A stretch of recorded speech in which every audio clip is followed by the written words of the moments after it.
Infinitive participle and gerund, ठीक है।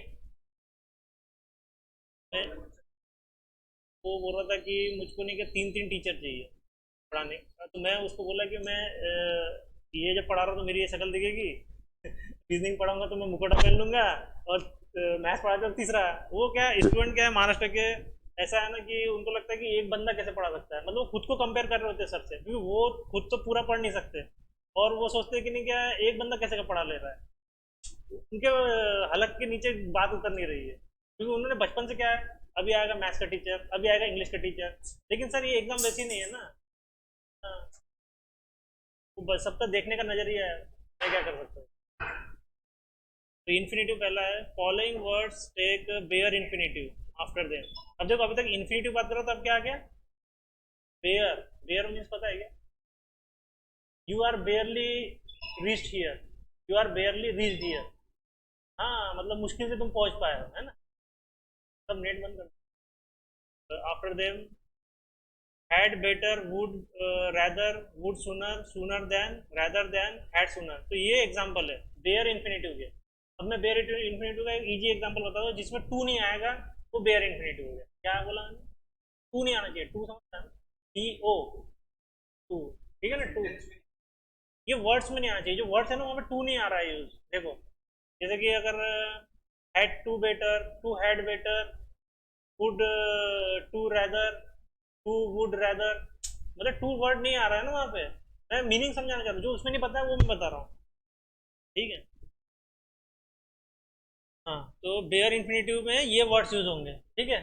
तो इसमें टू नहीं आएगा। अब देखो ये सेंटेंस में इसमें से कौन सा वर्ड यूज हुआ है, सेंटेंस में कौन सा वर्ड हुआ है यहाँ से, है पूरा बोलो ना, हैड बेटर यूज हुआ है ना, पूरा यूज हुआ है ना, तो टू यूज हो रहा है क्या। हाँ तो इसलिए ये बेयर इन्फिनेटिव है, समझे। हाँ मतलब देखो इस सेंटेंस में टू यूज हो रहा है क्या, नहीं ना, तो इसको बेयर इन्फिनेटिव बोलते हैं, ठीक है। हाँ मतलब ये बेयर इन्फिनेटिव है। ये तो नहीं यहाँ पे लिखा है, अब यहाँ पे वही यूज किया है। हाँ तो देखो यहाँ पे क्या लिख सकते थे, you had better to resign, he had better to withdraw. लग रहा है ना टू आना चाहिए, लेकिन नहीं आएगा क्योंकि ये बेयर इन्फिनेटिव, ठीक है। लग रहा है आना चाहिए लेकिन नहीं आएगा। Bare infinitive is used after conjunction than, अगर हम देन के बाद में यूज कर रहे हैं। कंजक्शन मीन्स होता है जो चीजों को जोड़ता है, देन एंड, ठीक है ना। तो उसके बाद में बेयर इन्फिनेटिव यूज करना है। She is better able to speak than write. अभी देखो यहाँ पे बेयर इन्फिनेटिव कहाँ पे है, यहाँ पे देन के बाद है। नहीं उसमें देखो ना क्या लिखा है, bare infinitive used after the conjunction than, after after. अरे सर स्पीक तो पहले आ रहा है सर, है राइट आएगा ना सर, देन के अंदर तो एक ही वर्ड आ रहा है, तो वो क्या आना था, she is better able to speak than to write, to आना था ना।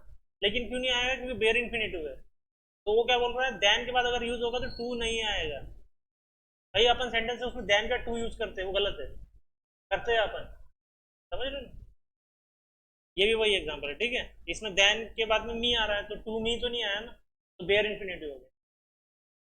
Following verbs when used in active voice take infinitive without to. देखो ये एक्टिव वॉइस, ये वर्ड्स है वो, इसमें हम टू यूज नहीं करेंगे, ठीक है। ये जो वर्ड्स है, feed, let, make, feel, watch, behold, hear, over here, notice, observe, to see, know, इसमें टू यूज नहीं कर रहे। देखो फॉलोइंग वर्ब्स, ये वर्ब्स है, तो क्या है वर्ब। इनके साथ में ये क्या है, यूज इन एक्टिव वॉइस। एक होता है एक्टिव और एक होता है पैसिव, ठीक है। तो उसमें टू यूज नहीं होगा इनके साथ में। शी हैड मी गो, ऐसा लग रहा है she bade me to go, है ना। लेकिन नहीं यूज होगा, क्यों, इसमें देखो ये बीड का बेड, वही है सर वो, टेक टू टेकन, तो ये देखो बीड का होता है बेड, ठीक है। तो टू यूज नहीं होगा बेड के साथ में।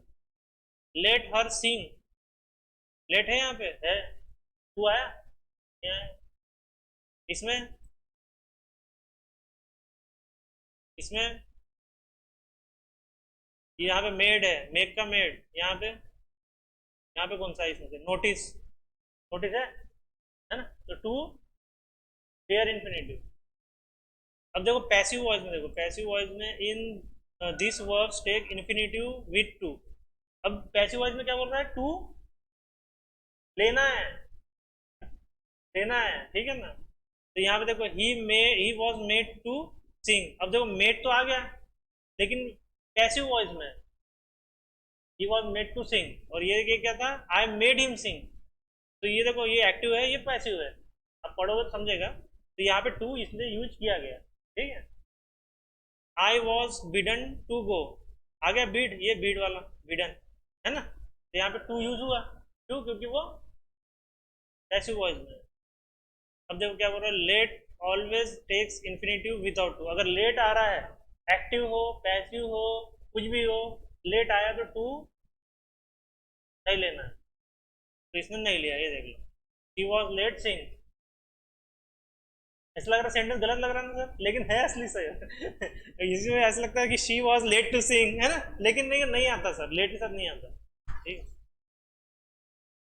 हैव, हैज, हैड, इन तीनों में से कोई एक वर्ड, ठीक है, प्लस नाउन होना चाहिए या फिर प्रोनाउन होना चाहिए, is followed by a bare infinitive. जैसे ये देखो, I will have him realise his mistake. तो देखो इसमें से कौन सा यूज हुआ, हैव यूज हुआ, उसके बाद में प्रोनाउन यूज हुआ हिम, और इज फॉलोड बाय रियलाइज। तो ये तो क्या होना था, I will have him to realise his. तो लेकिन वो क्या बोल रहा है, अगर हैज, हैव, हैड और उसका तो नोन ना प्रोनाउन आ गया, ये नाउन आ गया, हिम की जगह श्याम हो सकता था, राम हो सकता था, लेकिन हिम आया, प्रोनाउन आया, तो उसके बाद में टू नहीं आएगा। ये क्या है, बेयर इन्फिनेटिव, है ना। समझ रहा है ना बेयर इन्फिनेटिव। अगर आप पहला वाला टाइप पढ़ते थे ना तो आपको बिल्कुल नहीं समझता था, वो तो मैंने आपको बताया कि टू नहीं है इसलिए, है ना। ये वाला देखो, ये भी कंफर्म सेटिस्फाई कर रहा है, ये वाला सेंटेंस सेटिस्फाई कर रहा है। हेड आ गया, हिम भी आ गया, उसके बाद में टू ऐसा लग रहा है टू आना चाहिए। पढ़ के सुना, पढ़ के टू ला के देखो,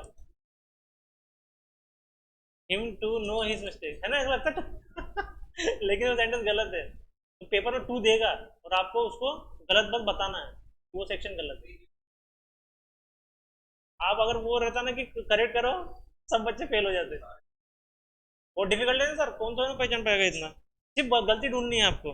तो मैं वही बोल रहा था, अगर न्यूज़पेपर का आप पहला पेज ही पढ़ोगे ना, आपके लिए बहुत इजी हो जाएगा, पढ़ते हुए समझ जाओगे हाँ गलत है। और ये बस रूल मन में होने चाहिए, ये रूल रटे होने चाहिए, और न्यूज़पेपर पढ़ो डेली, आप पढ़ते हुए बता दो कि यहाँ गलती है। लेकिन जो ऐसी वाली गलती है ना, ये ढूंढना थोड़ा मुश्किल है, इसके लिए रूल पढ़ना जरूरी है। ये आप न्यूज़पेपर पढ़ लोगे तो भी नहीं आएगा।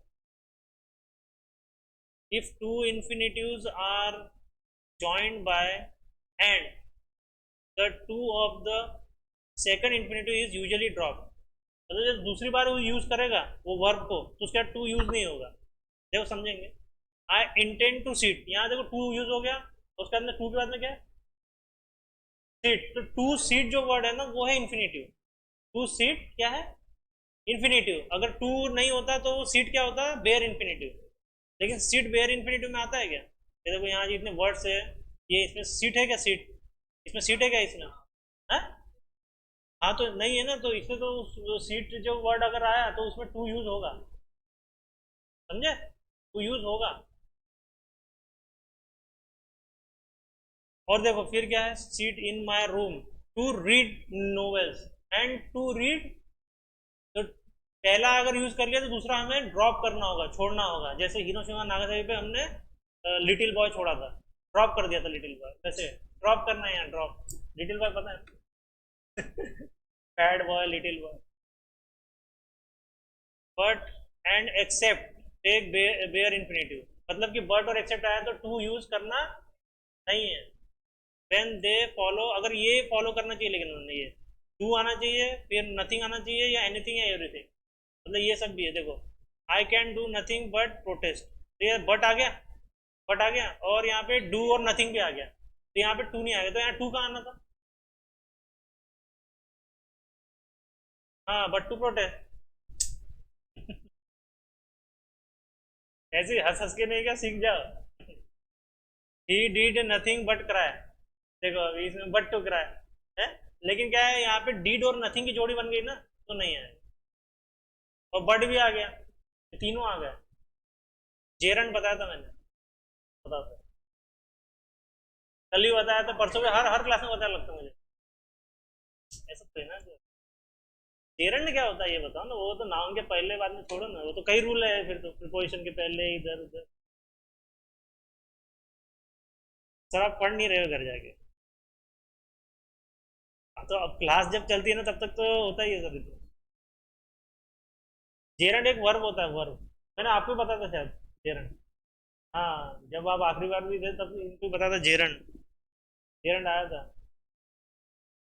आया था सर। जेरंड सर हर क्लास में आ रहा है ना वर्ड।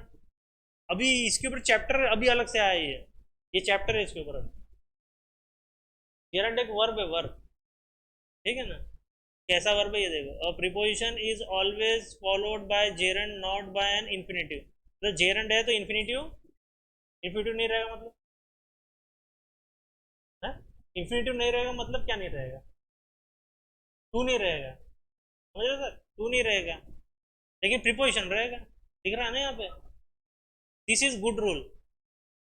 ये एक अच्छा रूल बोल रहा है। इट हैज़ नो एक्सेप्शन, इसमें कोई एक्सेप्शन नहीं है। ये अच्छा क्यों है? क्योंकि इसमें एक्सेप्शन नहीं है कि हाँ ये यहाँ डू प्लस एनीथिंग कर दिया तो फिर ले लेना, पैसिव है तो ले लेना, एक्टिव ऐसा नहीं बोल रहा हूँ, ये बोलना चाहता हूँ। ठीक है ना, इसलिए मतलब उसका सीधा है कि जेरंड के साथ इंफिनिटिव नहीं लग सकता, खत्म। If we want to use a verb after a preposition, अब वर्ब कौन सा है वो? वर्ब कौन सा है वो? जेरंड, जेरंड ही वर्ब है वो तो। If we want to use verb after preposition मतलब कि जेरंड ही, it must be a gerund, है ना। प्रीपोजिशन के जो बाद यूज होगा वो, जो वर्ब होगा वो जेरंड ही होगा, वर्ब नहीं होगा।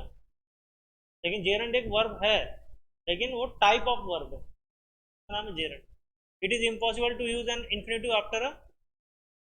अब देखो क्या बोल रहा है वो, पहले उसमें क्या बोल रहा है कि जेरंड के साथ भी नहीं आ सकता, और अब क्या बोल रहा है, प्रीपोजिशन के साथ भी नहीं आएगा। ठीक है। He is fond of fishing.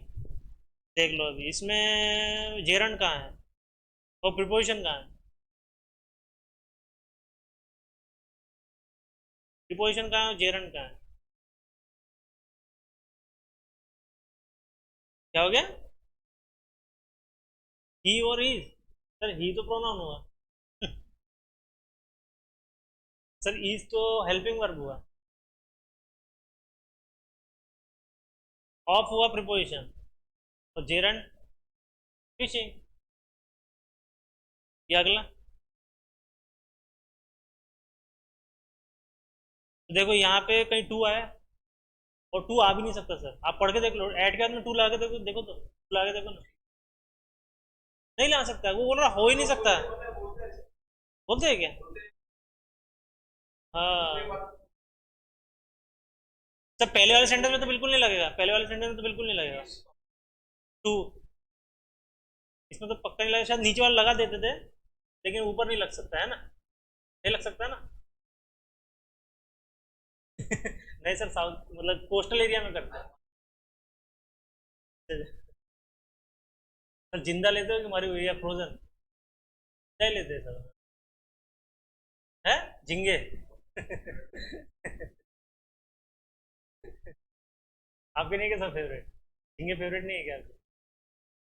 Fish खाते ही नहीं? फिश खाते, झींगे नहीं खाते? अच्छा सर, वो झींगे जो खाते हैं तो उसमें कुछ निकाल के, ऐसे बोलते हैं निकालना चाहिए फिर खाना चाहिए, ऐसा है क्या? हाँ। सर इतने कहाँ से निकालते बैठेंगे इतने छोटे छोटे में? नहीं नहीं निकाल के देते, कोई नहीं निकाल के देता। वही तो एक जन ने बताया, लेकिन सर सर मैंने आपको बताया था ना, जब मैं नॉनवेज खाता था, तो मैं एक हड्डी भी नहीं छोड़ता था। वो मेरे को, मैंने पहले पहले किया ऐसा, निकाल निकाल के जो खाने का तुम बता रहे हो। तो भाड़ में जाए जनता, अपना काम बनता डायरेक्ट पूरा गचप करके। तो वो आके बोले अरे भाई तूने क्या पूरे खा, मतलब हाँ, कुछ नहीं छोड़ा, उसमें भी कुछ नहीं छोड़ा, देखो ऐसा था। हाँ वही ना, वही ना, मैंने कंप्लीटली छोड़ दिया। लो ब्रेन गया इफेक्ट। अनअटैच्ड और डैंगलिंग पार्टिसिपल। ठीक है। अनअटैच्ड मतलब कि जुड़ा हुआ नहीं है। ठीक है। डैंगलिंग मीन्स इधर से उधर, इधर से उधर, कोई एक ठिकाना नहीं है उसका। ठीक है। अब participle is a verbal adjective. देखो पार्टिसिपल का मीनिंग बता रहा है क्या है, मतलब एडजेक्टिव का मतलब क्या था, वर्बल का क्या मतलब, दोनों का मीनिंग बता दो तो मीनिंग आ जाएगा।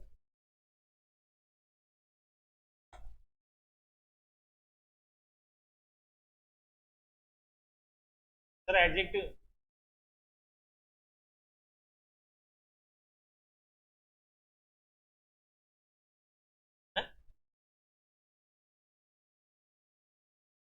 सर विशेषता सर, चेक शर्ट पहने ये आपकी विशेषता है। और वर्ब है, मतलब कि वो वर्ब की विशेषता बताएगा। अगर मैं टीचिंग कर रहा हूँ तो मेरी टीचिंग मतलब good teaching, bad teaching, medium teaching, तो ये उसकी विशेषता बता दिया, मेरी वर्ब भी बता दिया, विशेषता भी बता दिया। तो it must be attach to some noun और प्रोनाउन। तो ये क्या होना चाहिए, ये जो चीज़ है, ये दो चीज़ बताई, तो ये किसी नाउन या प्रोनाउन से के लिए होनी चाहिए, ठीक है। It means it must have a proper subject of reference, मतलब जिसके लिए बात कर रहा है वो प्रॉपर होना चाहिए। ये नहीं वो साड़ी वाला जो कल पता है ना, साड़ी वाला आंटी, और वो ऐसा नहीं होना चाहिए, ये बोल रहा है।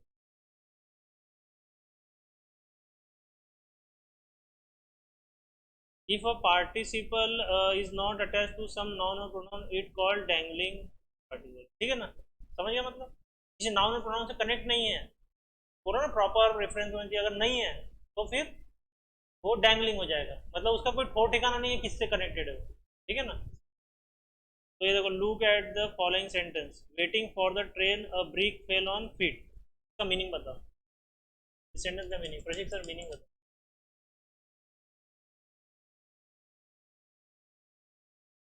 मीनिंग मीनिंग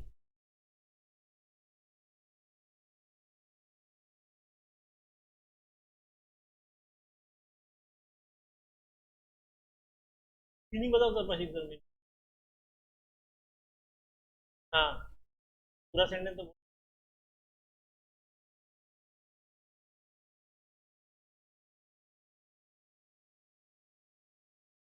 आपने जिस तरह सेंटेंस में बोला है ना, वो असल में गलत सेंटेंस है, मतलब क्या है कि मैं ट्रेन के लिए वेट कर रहा था और ईंट मेरे पैर पे गिर गई, ये हुआ सेंटेंस सर। आपने जिस तरह बोला मेरे ऊपर गिर गई, मतलब आपने बहुत उसको संभाल लिया, लेकिन संभालना नहीं है यहाँ पे। तो मैं, सॉरी मैं भी नहीं, ट्रेन के लिए वेट कर रहे हैं, वेटिंग कर रहे हैं, और ईंट मेरे पैर पे गिर गई, तो ये कोई लॉजिक ही नहीं हुआ, क्या लॉजिक, क्या बताना चाह रहे हो ईंट का और वो ये ट्रेन से क्या मतलब भाई। हाँ चलो भाई, ट्रेन मेरे पैर पे चढ़ गई, मैं खुद पटरी पे भजन कर रहा हूँ, वो अलग बात है कि नहीं सर। ये कनेक्शन नहीं है कुछ भी यहाँ पे, तो इसने तो इनकरेक्ट लिख दिया उसने, ठीक है। अब जो क्या हो रहा है, it appears that the break was waiting for the train, मतलब ट्रेन जैसी आई तो वो इनका ईट तैयारी में थी कि इसके पैर पे गिरूंगी, ये क्या हुआ है यार, ठीक है ना, which is nonsense, completely nonsense. The participle linked in this way to the wrong noun, देखो पार्टिसिपल जो है ना वो रॉन्ग नाउन से जुड़ा हुआ है, ठीक है। और pronoun is said to be the misrelated, और participle waiting has no noun और प्रोनाउन, देखो जो वेटिंग है ना उसके लिए नाउन और प्रोनाउन है ही नहीं। तुम वेट कर, ट्रेन के लिए कर, लेकिन कौन वेट कर रहा है, तुम वेट कर रहे हैं कि वो ईटा वेट कर रही, कौन वेट कर रहा है, तो वही बोल रहा है विच इज अटैच, ठीक है। The above sentence should be have written as follows, अब देखो, while I was waiting for the train a train fell on my feet, ऐसे लिखना चाहिए। अब देखो क्या बोल रहा है, while, जब मैं ट्रेन के लिए इंतजार कर रहा था, कर रहा हूँ, तो एक ब्रिक जो है मेरे पैर पे आके गिरी, उसने बता दिया कि वेटिंग किसके लिए कर रहे हैं, मैं कर रहा हूँ, और फिर उस वक्त वो गिर गई तो एक अलग हो गया, लेकिन उसने बता दिया कि वेटिंग किसके लिए था जुड़ा हुआ है ना, सही है। अब क्या बोल रहा है, ये देखो और एक सेंटेंस है, इसका मीनिंग बताओ, इसका इसका मीनिंग बताओ। कोई मतलब कोई रिलेशन नहीं जुड़ रहा है, पढ़ो ना हिंदी में, बताओ ना उसका मीनिंग, तो पूरा पूरा सेंटेंस बोलो ना सर।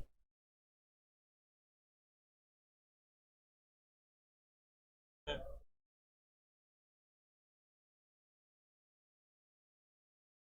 क्वार्टर, ये भोग नहीं रहा सर, क्वार्टर, दरवाजे के पास खड़ी है, नहीं सर खड़ा खड़ा कर रहे हो, खड़ी है यहाँ पे, ठीक है, लड़की है,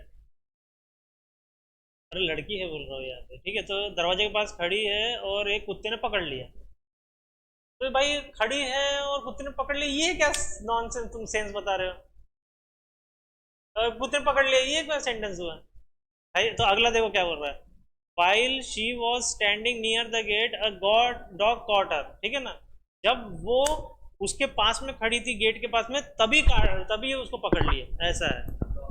हाँ, हाँ वाइल, तो इसका मतलब क्या है सर, वाइल आया ना तो सेंटेंस करेक्ट है। और अगर सेंटेंस देखो स्टैंडिंग मतलब डायरेक्ट वर्ब से चालू हो रहा है, ये देखो यहाँ भी वर्ब से चालू हो रहा है वेटिंग से, मतलब गलत है। और वो स्टार्टिंग का ही भाग गलत होगा, सिर्फ वाइल लगाना पड़ेगा वहाँ पे। वही बोल रहा हूँ ना, प्रैक्टिस क्वेश्चन जब इसको पढ़ के प्रैक्टिस क्वेश्चन सॉल्व करोगे ना, वही दिया है सर।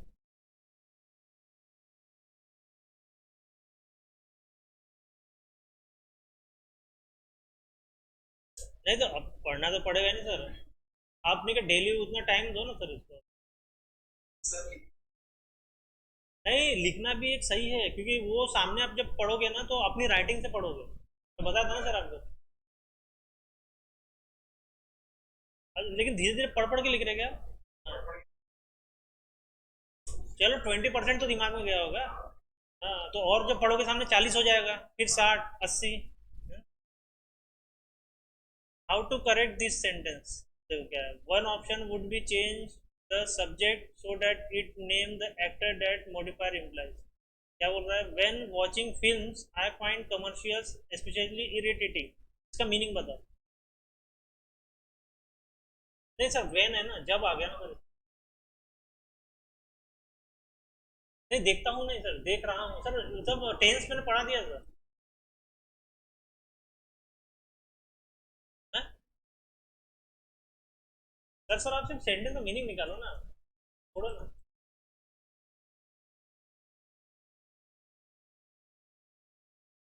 रहा हूँ, वेटिंग है ना सर, सॉरी वॉचिंग है।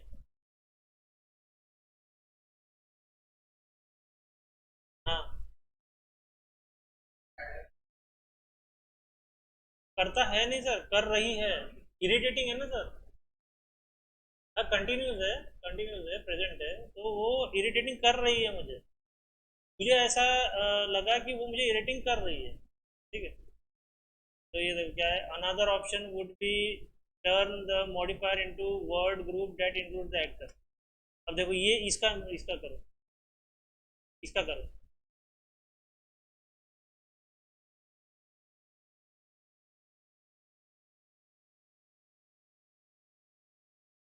देख रहा हूँ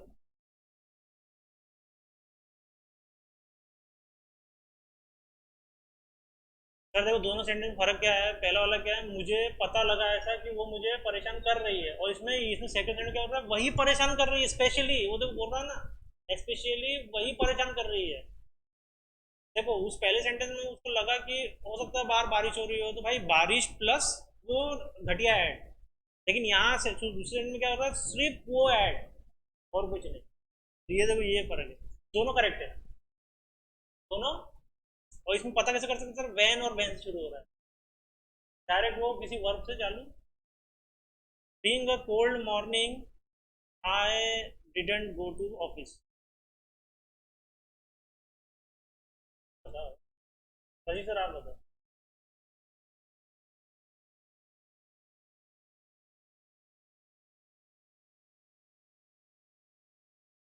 सर्दी के सर्दी वाली सुबह के कारण।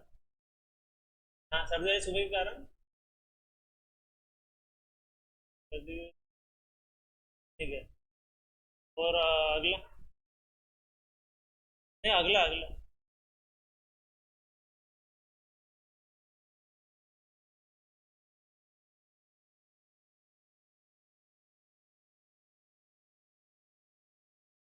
नहीं सर, ईट का भी तो आएगा ना सर।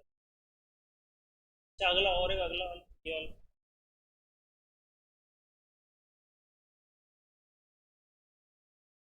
नहीं सर, इसमें देखो ये बीइंग से चालू हो रहा है ना, तो हो गया इनकरेक्ट, लेकिन अगर मैं ईट बीइंग करूंगा मतलब इस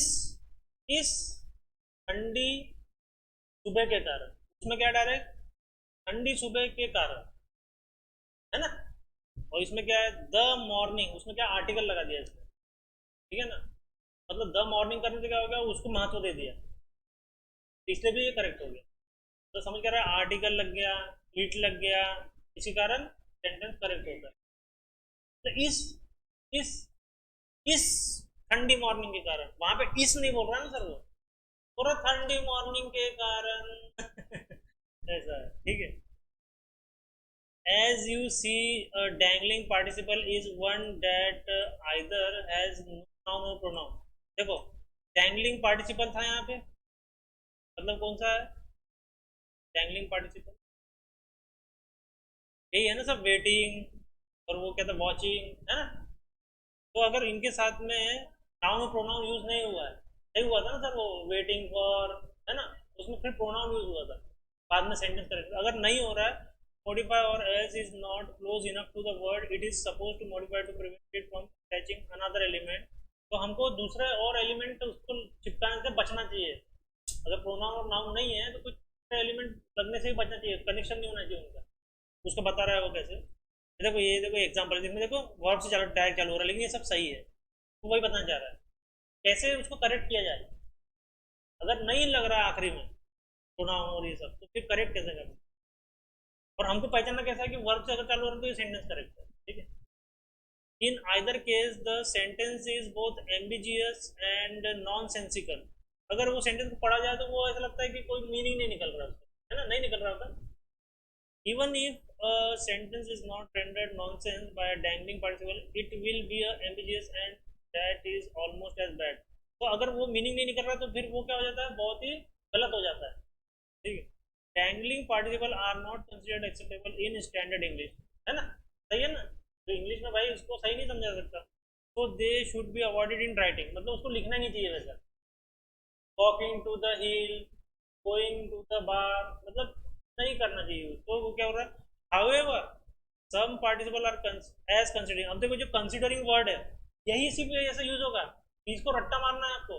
considering, regarding, concerning, taking, speaking, touching do not need to agree with subject of the sentence, मतलब ये जो कितने हो गए, 1 2 3 4 5 6, ये 6 शब्द अगर आ गए तो सेंटेंस करेक्ट है सर, समझे। पिछले वर्ड्स जैसे फालतू नहीं लिखे इन्होंने हर सेंटेंस में, वो वर्ड्स को याद करना है कि इनके साथ में नहीं होगा। और वो कैसा है, आपको लग रहा होगा डिफिकल्ट, लेकिन आप बार बार पढ़ोगे ना आपको समझ में आ जाएगा, इतना कोई याद रखने की जरूरत नहीं पड़ेगी, आप सेंटेंस देखोगे तो समझ जाओगे, हाँ बीट मैंने यहाँ पढ़ा था, उसमें साथ नहीं होना चाहिए, ये नहीं है वैसे। तो ये जो वर्ड्स अगर आ गए, देखो शुरुआत में कंसिडरिंग आ गया, स्पीकिंग आ गया, टेकिंग आ गया इसमें ही है ना, तो करेक्ट हो गया, कुछ बताने की जरूरत नहीं है, वो करेक्ट है सेंटेंस, सही है।